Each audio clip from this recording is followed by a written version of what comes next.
Have your tab in front of you for Fairytale Lullaby rather than your song sheet, because this is going to be one of those rare John Martyn songs where we will want to learn the song note for note exactly the way he plays it, and the tab is going to show you that much more accurately than the song sheet. We're in the tuning of open D, tuned to a D major chord, and we're capoed at the 5th fret.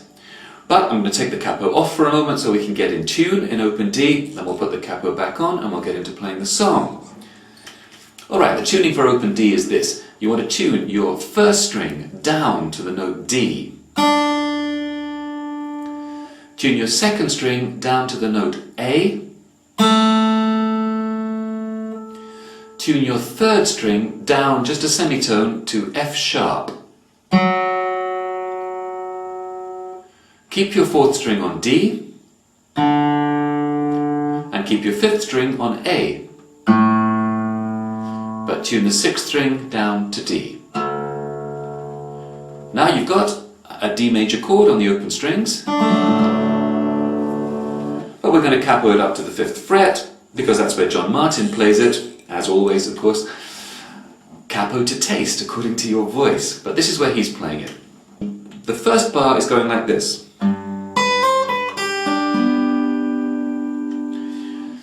So we've got the 6th string, and that lasts for a beat, and then index finger on the 1st string at the 4th fret. Everything is from the capo, of course, 4th fret from the capo.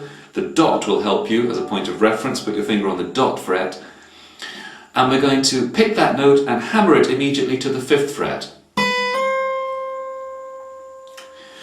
As we go through this, I'm going to talk about the right hand a lot too, because I found in learning this song that one of the trickiest parts was getting the right hand fingering into a way that feels comfortable. So I'm going to tell you what I do with the right hand, as is always true with folk, pop, rock guitar, using your fingers. Any fingers that you prefer, go with them. But I'll tell you what I do. I use the ring finger for that. Now come back to the 4th fret note and play that again. I use the ring finger again. And then the open 1st string, and I use the ring finger for that too. And it's because I want to set up the final 2 notes, the final 3 notes being ring finger on the open 1st string, middle finger on the open 2nd string, index finger on the open 3rd string. Hopefully you can see that on the first bar of your tab, that the bar finishes with those 3 open strings. So here's bar number 1. 1, 2, and 3, and 4, and... Now we get this bar. I finished it in fact with the first beat of bar 3 as well, because it's part of the same phrase. But we want to make this chord shape. 3rd string 1st fret, 5th string 2nd fret, pinch those 2, thumb and index finger of the right hand, then the ring finger plays the open 1st string. Now we get this little texture pattern, which I tried various ways and ended up playing thumb on the 6th string open, thumb on the 4th string open. You might also want to experiment with thumb on the 6th string, index finger playing the 4th string, and use whichever you prefer. Then we move this left hand shape up 2 frets to the 3rd and 4th frets and play exactly the same pattern. So pinch 5 and 3, 1st string open, and then 6th string, 4th string, both open. Here's that bar. 1 and 2 and 3 and 4 and...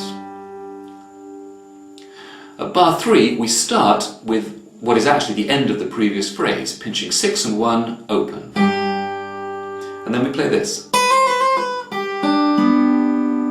which is just a variation on the little phrase we played in the first bar. We're going to go 4th string to 5th string twice, hammering on and pulling off.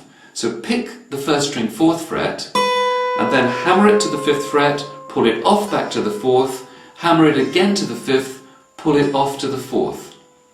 In a semiquaver, or 16th note pattern. And then we finish with the open 1st, 2nd, 3rd strings, like we saw in the first bar. The count on that bar is 1 and 2, E and 3 and 4 and then bar 4 is just the same as bar 2.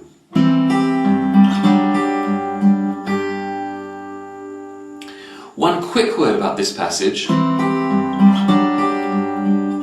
which I'll just say once and then I won't mention it again.